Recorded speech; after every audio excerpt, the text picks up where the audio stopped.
కార్యక్రమంలో రైతులకు పట్టాదారు పాసు పుస్తకాల పంపిణీ కార్యక్రమంలో పాల్గొన్న ఎమ్మెల్యే ముత్తుముల మార్కాపురం జిల్లా గిద్దలూరు నియోజకవర్గం బేస్తవారిపేట మండలం పూసలపాడు పంచాయతీ ఉందుట్ల గ్రామంలో ఆంధ్రప్రదేశ్ ప్రభుత్వం ప్రతిష్టాత్మకంగా చేపట్టిన మీ భూమి మీ హక్కు కార్యక్రమంలో ప్రభుత్వ రాజముద్రతో ముద్రించిన 346 పట్టాదారు పాసు పుస్తకాల పంపిణీ ఘనంగా నిర్వహించడం జరిగింది. ఈ కార్యక్రమంలో ఎమ్మెల్యే శ్రీ ముత్తుముల అశోక్ రెడ్డి, జిల్లా collector Vijaya Sunitha, joint collector Puli Srinivasulu, Cumbum market yard chairman Ponnuru Bhupal Reddy పాల్గొని రైతు లబ్ధిదారులకు పట్టాదారు పాసు పుస్తకాలను పంపిణీ చేశారు. ఈ గారికి, మన తహసీల్దార్ గారు జితేంద్ర గారికి, market yard chairman Punuru Bhupal Reddy గారికి, అలాగే మన యొక్క స్థానిక బేస్తవారిపేట సహకార సంఘ అధ్యక్షులు దుంప రమణారెడ్డి గారికి, గెలజరుగుల జిల్లా జనసేన పార్టీ ప్రధాన కార్యదర్శి లంకా నరసింహారావు గారికి, బొందుట్ల గ్రామంలోని రైతు సోదరీమణులందరికీ పేరు పేరున నా యొక్క నమస్కారాలు నేను తెలియజేస్తా ఉన్నాను.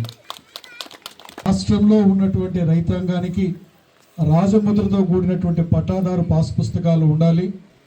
గడిచిన ప్రభుత్వం వల్లే ఆనాటి ముఖ్యమంత్రి ఫోటోతో ముద్రించి రేపొద్దున రైతు పొలాలు నావే అనేటువంటి పరిస్థితి ఉందనేటువంటి ఉద్దేశంతో వాటిని రద్దు చేసి రాజముద్రతో కూడినటువంటి పట్టాదారు పాసు పుస్తకాలు అందజేయడం జరుగుతూ ఉంది. గడిచినటువంటి వైఎస్ఆర్ ప్రభుత్వంలో ఆ రోజు ల్యాండ్ టైటిల్ యాక్ట్ని పెట్టి రైతులకు ఎటువంటి ఇబ్బందులకు గురి చేసిందో మనందరికీ తెలుసు. ఏ నిమిషాలైనా ఆ రైతు యొక్క పొలాన్ని లాక్కునేదానికి ల్యాండ్ టైటిల్ యాక్ట్ ద్వారా ప్రభుత్వానికి సర్వాధికారాలు కల్పించినటువంటి చట్టం ఆనాటి ల్యాండ్ టైటిల్ యాక్ట్. ఎన్నికలలో రైతాంగానికి ఇచ్చినటువంటి హామీ మేరకు గౌరవ ముఖ్యమంత్రి గారు చంద్రబాబు నాయుడు గారు ప్రభుత్వం అధికారంలోకి వచ్చిన వెంటనే రైతుకు మేలు చేసే దానిలో భాగంగా ల్యాండ్ టైటిల్ యాక్ట్ని రద్దు చేయడం కూడా జరిగింది. మనకి ఈ రీసర్వే చేయడంతో పాటు ఈ రీసర్వే కంప్లీట్ చేసిన తర్వాత రాజముద్రతో కూడినటువంటి పట్టాదారు పాస్ పుస్తకాలని ఇప్పుడే మన యొక్క జేసీ గారు చెప్పారు. 364 మంది రైతులకు సంబంధించిన ఖాతాలుంటే 48 మందికి ఈరోజు పట్టాదారు పాస్ పుస్తకాలు రాజముద్రతో కూడిన అందించడం జరుగుతూ ఉంది. రీసర్వేని పెద్ద ఎత్తున చేసి దానికి సంబంధించిన స్టాఫ్ను కూడా పూర్తి స్థాయిలో నియమించకుండా దాదాపు జాయింట్ ఎల్పిఎంలు పెద్ద ఎత్తున పెట్టారు. ఈ జాయింట్ ఎల్పిఎంలు పెట్టడం ద్వారా మీరు అమ్మకాలు చేసుకోలేరు, కొనుగోలు చేసుకోలేరు, డిస్ప్యూట్లో ఉన్నట్టు కనపడుతూ ఉంది. ఈరోజు ఇక్కడ మనకు అటువంటి ఖాతాలు 15 ఖాతాలు మాత్రమే ఉన్నాయి. మీరు రైతులకి మీరు కూడా 15 జాయింట్ ఎల్పిఎంలో ఉన్నటువంటి రైతులు ఎవరైతే ఆ సర్వే నెంబర్లో ఉంటారో మీ సమస్యలను కూడా పరిష్కరించుకున్నట్లయితే మీకు ఎటువంటి ఇబ్బందులు ఆ యొక్క సర్వే నెంబర్లో మీకు ఉండబడినటువంటి ఎక్స్టెంట్కి సంబంధించి ఎటువంటి సమస్యలు ఉండవు అని తెలియజేస్తా ఉన్నాను. రైతాంగం యొక్క సమస్యల పట్ల పూర్తిగా దృష్టి పెట్టింది. ఈరోజు ప్రభుత్వం నిర్వహించేటువంటి ఏదైతే సోమవారం పూట నిర్వహించేటువంటి గ్రీవెన్స్ ఉందో ఎక్కువగా వచ్చేటువంటి సమస్యలు రెవెన్యూ మీద రావడం జరుగుతూ ఉంది. దానికోసం ప్రభుత్వం గమనించి రెవెన్యూ సమస్యల మీదనే ప్రత్యేకంగా 2024 డిసెంబర్ నాడు రెవెన్యూ సమస్యల మీదనే ఈ యొక్క గ్రీవెన్సెస్ నిర్వహించి ప్రతి గ్రామ పంచాయతీలో నిర్వహించి సాధ్యమైనంత మేరకు రెవెన్యూ యొక్క సమస్యలు పరిష్కరించడం కూడా జరిగింది. ఏది ఏమైనా ఆస్తికి సంబంధించినటువంటిది ఏ తకరారు ఉన్నా కూడా మనుషులు పట్టుదలకు పోతారు. ఆ పట్టుదల ద్వారా ఆ గ్రామాలలో కానీ ఆ వ్యక్తుల కుటుంబాలలో కానీ శాంతి భద్రతలు తలెత్తే సమస్య ఉంది. దీని మీద దృష్టి పెట్టినటువంటి ప్రభుత్వం ఆస్తులకు సంబంధించినటువంటి విషయంలో సమస్యలను పరిష్కరించే దానికి రెవెన్యూ యంత్రాంగం అనేటువంటిది పూర్తి స్థాయి దృష్టి పెట్టి ఈరోజు ఏదైతే ఈ సమస్యలను పరిష్కరిస్తూ ముందుకు పోవడం జరుగుతుంది. కాకుండా 22A ఉన్నటువంటి భూములను కూడా ఏదైతే వాటికి సంబంధించినటువంటి యొక్క భూములకు సంబంధించినటువంటి విషయాలను కూడా వాటిని కూడా పరిష్కరిస్తూ ఇప్పుడే కలెక్టర్ గారితో మాట్లాడాను. దాదాపు 230 అర్జీలు దాకా ఉన్నాయి. వారికి ఉన్నటువంటి సమస్యలని ఈ జిల్లాలో ఇచ్చినటువంటి సమస్యలు వాటిని కూడా వేగవంతంగా పరిష్కరిస్తూ ఈ యొక్క 22Aలకు సంబంధించినటువంటి భూములను కూడా పరిష్కరించే దిశగా ప్రభుత్వం ముందుకు పోతా ఉంది. ఒకటే మీరు గమనించండి, ఈ ప్రభుత్వం రైతాంగానికి మేలు చేసే దిశగా ప్రతి ఒక్క విషయాన్ని ముందుకు తీసుకొని పోతా ఉంది. మనకిప్పుడు ఈ పరిస్థితులు, వాతావరణ పరిస్థితులు అనేటువంటివి కొంచెం వర్షాభావ పరిస్థితులు కూడా మనకు వచ్చాయి.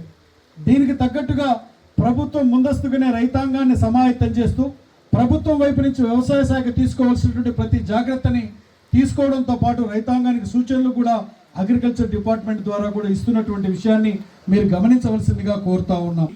ఏదైతే హార్టికల్చర్ హబ్ కింద ఈ ప్రాంతాన్ని మన మార్కాపురం జిల్లాని రాయలసీమ జిల్లాలతో పాటు పెట్టారు.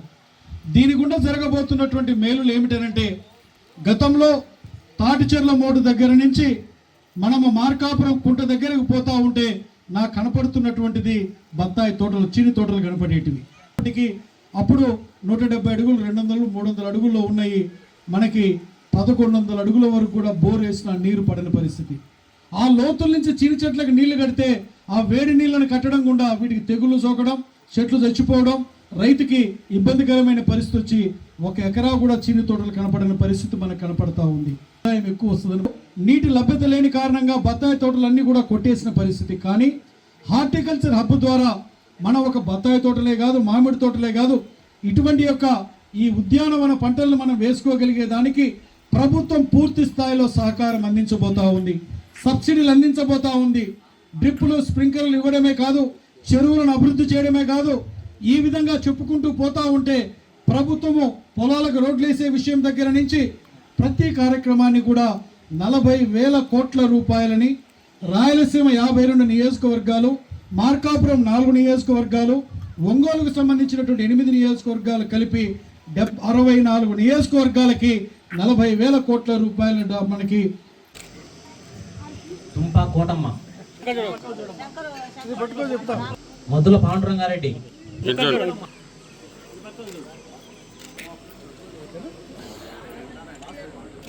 సింగంశెట్టి తోట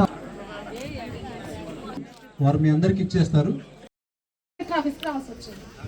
అలాంటి సందర్భాల్లో ఈరోజు ఈ సర్వే ద్వారా మీకు సంబంధించినటువంటి పట్టదారు పాస్బుక్లు మీ చెంతకే వచ్చి ఇవ్వడం అనేది చాలా గొప్ప విషయం. ముఖ్యంగా రైతుకు భూమికి ఉన్నటువంటి అనుబంధం విడదీయరానిది. అవునా? మరి రైతులందరికీ తమ గట్లు ఏవో తెలుసు, పక్కన ఎవరు ఉంటారో తెలుసు, ఎన్ని సెంట్లు, ఎన్ని ఎకరాలో తెలుసు. ఇంకా పాస్బుక్ ఎందుకు? ఇంకా పాస్బుక్ అనేది మీ యాజమాన్య హక్కుకు సంబంధించినటువంటి తిరుగులేని ఆధారం. ఇది చాలా కీలకం. ఎందుకంటే ఇప్పుడు ఇస్తున్నటువంటి పాస్బుక్ కూడా సామాన్యమైనటువంటి పాస్బుక్ కాదు. ఇది అత్యంత భద్రతా ప్రమాణాలతో కూడినటువంటి పాస్బుక్. మీరు చూస్తే కనుక ఇందులో క్యూఆర్ కోడ్ కూడా ఉంది, అట్లాగే సెక్యూరిటీ ఫీచర్స్ కూడా ఉన్నాయి. ముఖ్యంగా ఈ క్యూఆర్ కోడ్ ద్వారా మీరు ఈ ఫోన్లోనే మీ భూమికి సంబంధించినటువంటి అన్ని వివరాలు తెలుసుకోవడానికి కూడా అవకాశం ఉంది. అదేవిధంగా మ్యాప్ కూడా దీనికి అటాచ్ చేయబడింది. మరి ఇన్ని భద్రతా ప్రమాణాలు, మరి మీరు చూస్తే ఈ పేపర్ కూడా చూస్తే మీరు ఎంతో చినిపోయి ముఖ్య విషయం ఏ విధంగా ఉంటుందో సెక్యూరిటీ కోడ్, ఆ కోడ్తో కూడినటువంటి భద్రతా ప్రమాణాలతో కూడినటువంటి పాస్బుక్. మరి ఇది చాలా గొప్ప విషయం. రీసర్వే ద్వారా మరి పైలట్ ప్రోగ్రాంలో వందుట్ల గ్రామానికి సంబంధించినటువంటి ఈ ల్యాండ్ సర్వే చేసిన తర్వాత ఈరోజు దాదాపుగా 346 పాసు పుస్తకాలు ఈరోజు పంపిణీకి సిద్ధం చేయడం జరిగింది. ముఖ్యంగా ఈ గ్రామంలో ఉన్నటువంటి రైతులందరికీ కూడా ఈ సందర్భంగా అభినందనలు తెలియజేస్తున్నాను. ఎందుకంటే ఈరోజు ఈ రీసర్వే ద్వారా, పట్టదారు పాస్బుక్ల ద్వారా ఇందులో ఎంత గవర్నమెంట్ ల్యాండ్ ఉంది, ఎంత ప్రైవేట్ ల్యాండ్ ఉంది, ఎంత ఎండోమెంట్ ల్యాండ్ ఉంది అనేది క్లియర్గా ఇప్పుడు మనం ఫైనల్ చేయడం జరిగింది.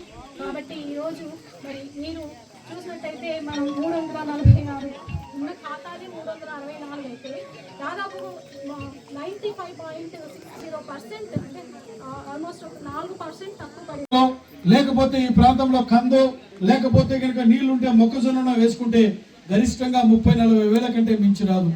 ఇది దానికి ఈరోజు ప్రభుత్వం 25 కోట్ల రూపాయలు నిధులు పెట్టిందంటే ప్రభుత్వం మనం వెనకబడినటువంటి ప్రాంతం పట్ల ఎంత శ్రద్ధ కనపరుస్తుందో ఈ యొక్క ఉదంతం ద్వారా అర్థమవుతుందనేటువంటి విషయాన్ని ఈ సందర్భంగా తెలియజేస్తూ, రైతు సోదరులారా మీరు ఒకటే గుర్తుపెట్టుకోండి, మాయ మాటలు చెప్పి ప్రజలను మభ్యపెట్టి కాలం గడుపుకున్నటువంటి వాళ్ళకి తగిన గుణపాఠం చెప్పారు రాష్ట్ర ప్రజలు.